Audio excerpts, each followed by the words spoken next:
Like, even if I lose a fight and I gotta fight Dana in the parking lot for it, like we coming home with the contract. If you're gonna do it and then just have no regrets about it. I've seen guys with all the physical tools in the world become not much of their career.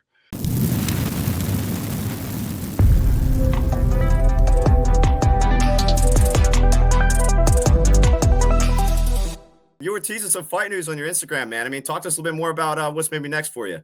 So, um, I nothing right now. I'm just trying to push to get a fucking date soon. So you got to stir the pot a little bit. But nothing as of right now. So we're hoping for something soon. Nice, nice, very good, man. And with that being said, with you wanting something soon, is there any maybe dates in mind, or maybe when we could see you back in the octagon, or maybe when you want to come back in? Um, I was thinking like late February, March, because I feel like everything's kind of booked out, right? Like you look at Big Marcel, he's posting like 10 fights every day. So probably late February, early March would be perfect for me. Yeah, no, I like that. Yeah, February, March would be pretty cool, man.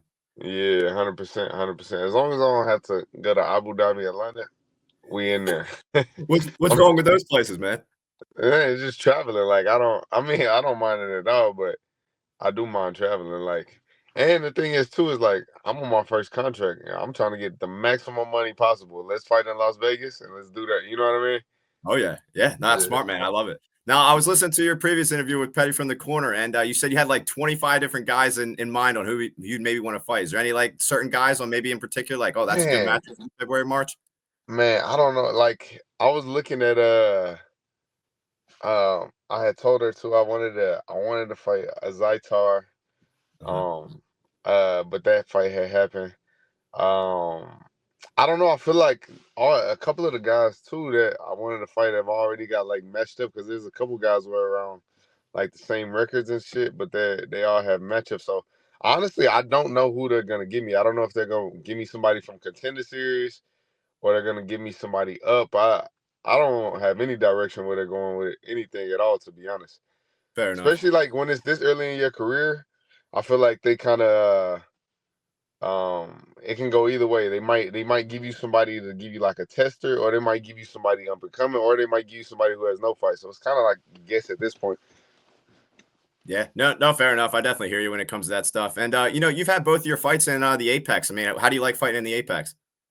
Apex is cool. It gives you like that regional scene vibe. Like you ever been to like an LFA Fury fight? I've never been to one in person, but I've seen them on TV and on through the Oculus and whatnot. Yeah, so it's like the same feeling. Okay. Um, the smaller I've never got to experience the big ass cage, so everybody always talks about that. But compared to any other thing, I feel like it's pretty much the same. It's just weird. The only thing that's weird is the Apex is so fucking quiet. Like you'll do something and then you'll hear like DC over in the corner talking, and you're like, man, be quiet. I was going to ask you that. That's kind of funny that you said it's kind of like the regional scene and whatnot. Does that ever get in your head at all when you hear the commentators and stuff when you're fighting? It doesn't get in the head. It doesn't. I don't think it necessarily gets in. I mean, not to me, right? I mean, Okay. everybody's different, but I do think it gives you some perspective on shit. Because honestly, it's like a third corner if you use them right. Because they might be saying something that the other guy is doing good, or they might be saying something that you might be doing wrong, and you're like, oh, okay, let me adjust then.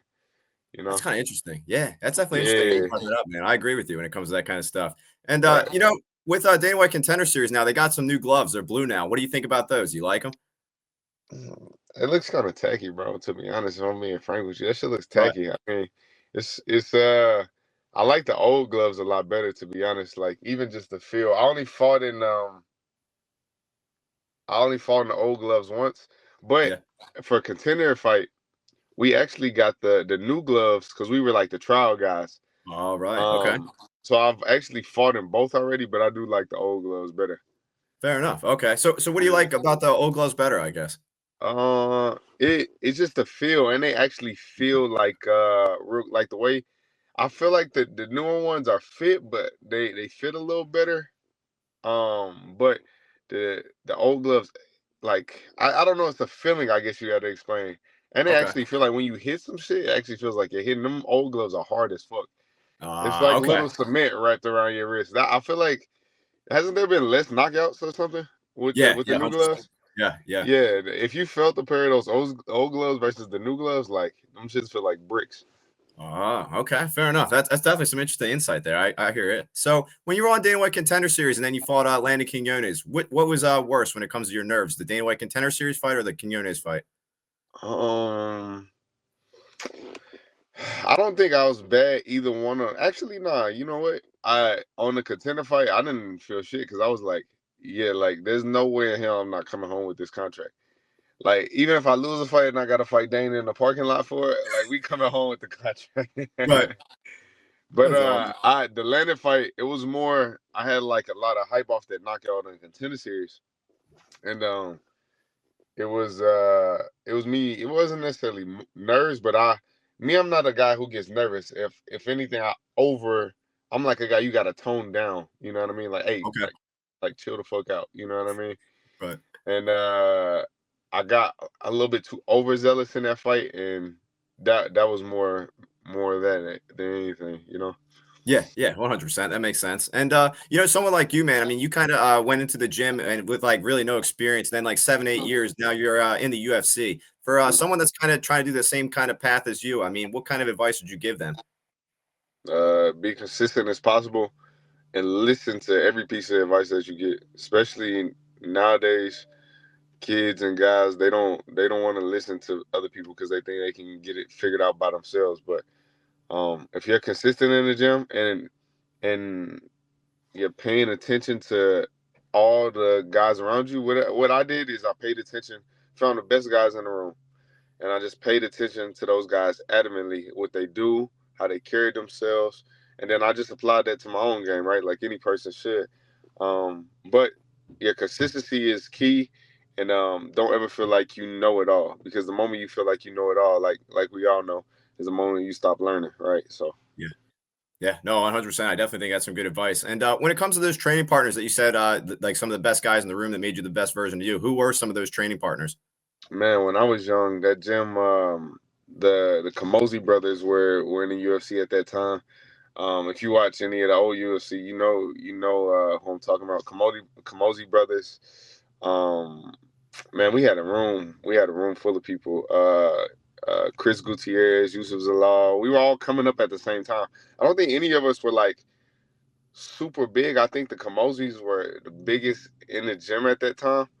Um, but we had a room like you had James Krause, you have Destin Jacoby, you had Kamosi brothers, like I said, Chris Gutierrez, Jonathan Martinez, Yusuf Zalal, Devontae Smith. Like it was the room was crazy, right? So Yeah.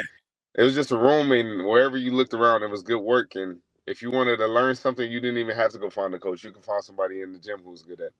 Yeah. So.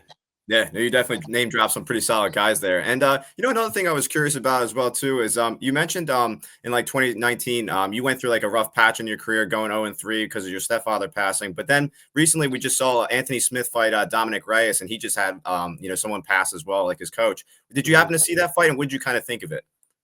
I know Anthony personally, Mhm. so I know how that can get to anyone's mental. I don't advise it, especially that soon, especially Yeah. when him and Scotty were that close. I Mhm. don't advise it, but I mean each man has to make their own decision.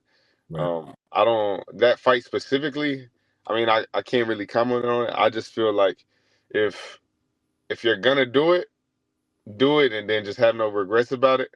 But I don't advise anybody if you're gonna fight after a death to do it that soon for sure. Yeah, no, 100%. I definitely hear you when it comes to that stuff. And another thing about you I thought was pretty interesting is you mentioned that you like to play some chess, man. How'd you get into that? Man, hey, I don't know how the hell I got into chess, but I know if you want some smoke, I give you some smoke and some chess. Okay, okay. So, You so when it play? comes to, huh? Do you play? No, not at all. I need to learn. Ah, You definitely smoked me. yeah, yeah, yeah. So when it comes to chess, I mean, who's maybe some of the best players that you might have played? um, Dustin Jacoby is really good. Okay, Yusuf is really good. Yusuf Zalal is really good, and then there's this one guy at my old gym named Caruso. okay. He manages for Iridium now, but he's super fucking good at chess. Now, when you talk to him, you might not think there's a lot going on there, But when he hops on the chessboard, he's good. Yeah. He's good, man. He's good. That's interesting. So when it comes to chess, it seems like there's a lot of fighters that are into it. Why do you think a lot of fighters play chess? It's tactical, man. I mean, Okay. at least that's what I'm interested in, right? It's war without having to be physical. It's a mental game. That's what I love about it. I think in the fight game, it's more mental than it is physical anyway. I think it's almost 100% mental. You can have all the physical. I've seen guys with all the physical tools in the world become not much of their career.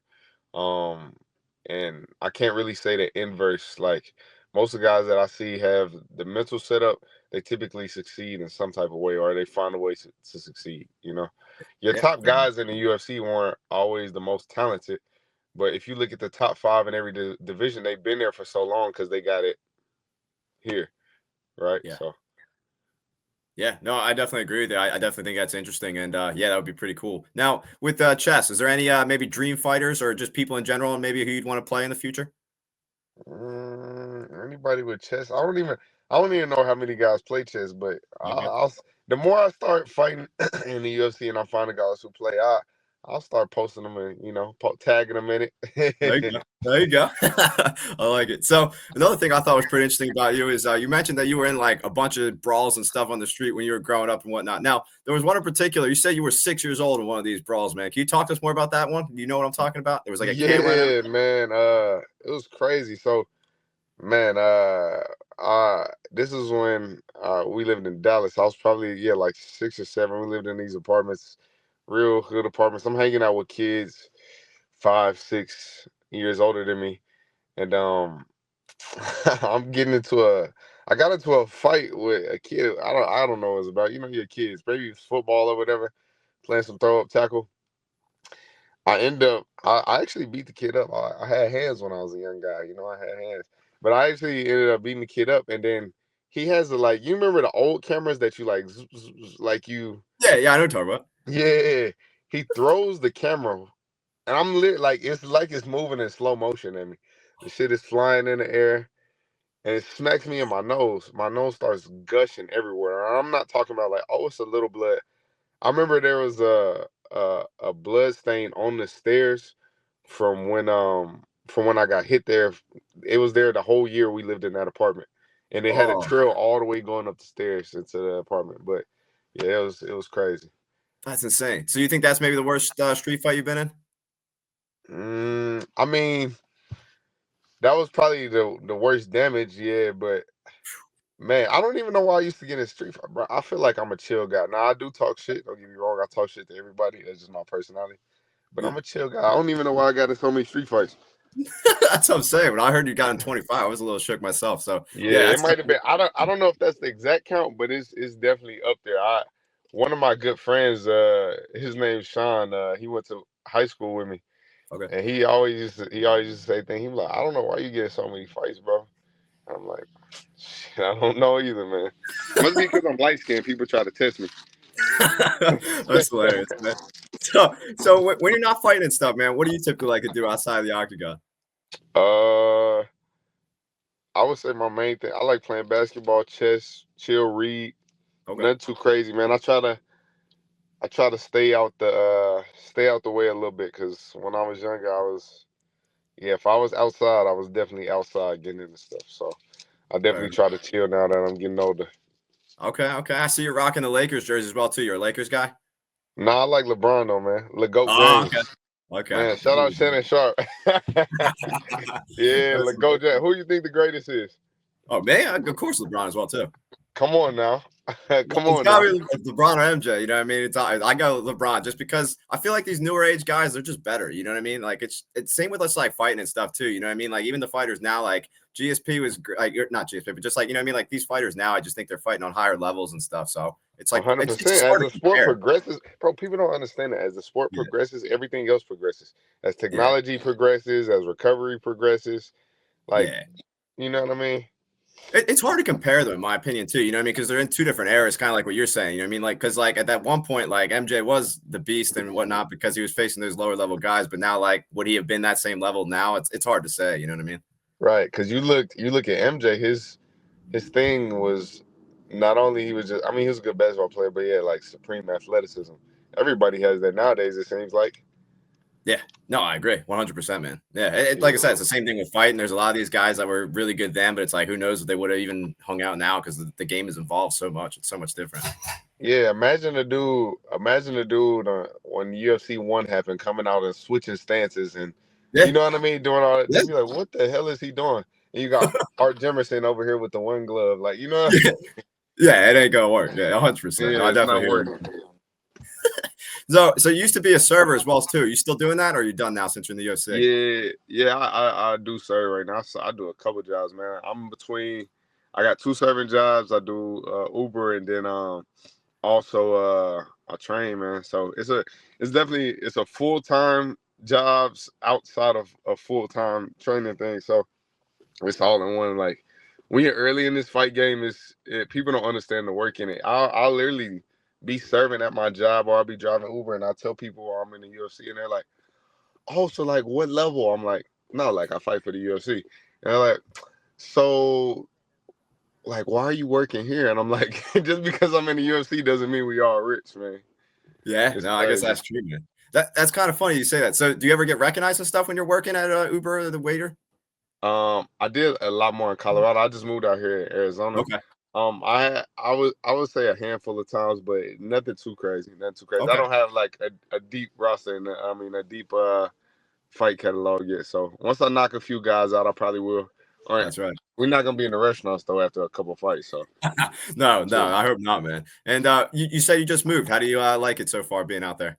Bro, Arizona is beautiful. It's like to put things in perspective, it's 64 and that's in the middle of winter. Right. Wow. I mean, Okay. you're in the house right now. You got a Yeah, beanie and a hoodie on, so I exactly. know it's cold as hell out there. You know, Oh yeah, yeah. I'm in it's Philly, nice as so hell. yeah. Yeah, and the new gym I'm training at MMA lab is dope as hell, man. The environment is good training partner. So I mean, I can't complain at all. Good, good. I'm definitely glad you're over in MMA Labs. You're definitely enjoying it, man. And with the holidays coming up, you got any cool holiday plans? Anything like that coming up? Man, I'm going to Dallas to see the family. So Nice. go see everybody, eat some good food, crack a couple jokes, and then chill out. Let's go. That definitely sounds like a good time, man. And a little bit about me is I'm actually a Taekwondo instructor. I've been teaching for Oh 6 years shit. now, and I started when I was 5 years old. So I've been training for like 20 years now. So I love martial arts, man. And with that being said, with all the guys I got at my gym, what advice would you give to them to keep on coming into the gym and to get better and better every day? Chase improvement. Chase improvement. I think don't chase results because Right. results are fleeting, right? And when you have high expectations, they leave. Then it can lead to high disappointment. So don't chase results, chase improvement. I like that. I definitely think that's a solid message, man. And speaking of messages, what's maybe your final message out there for the fans watching this video? Keep supporting, man. 2025 is gonna be a good year. We're going 3-0, three knockouts. So that's my message. Keep supporting people. Let's go. Yeah, I'm looking forward to seeing you go 3-0. And thank you so much for coming on the show, man. It means a lot to me. And best of luck with your upcoming fights, my man. We'll be in touch. Hey, and look, at the end of the year, when I'm 3-0 and I got those three knockouts, we're gonna have another interview, and I'm gonna be like, I told you so. I'm ready. I'm ready to hear it, man. Like I All said, right, thank you my so man. much for taking the time. It means a lot. And enjoy your holidays. Yes, sir. All right, man. Thank you so much. Good stuff.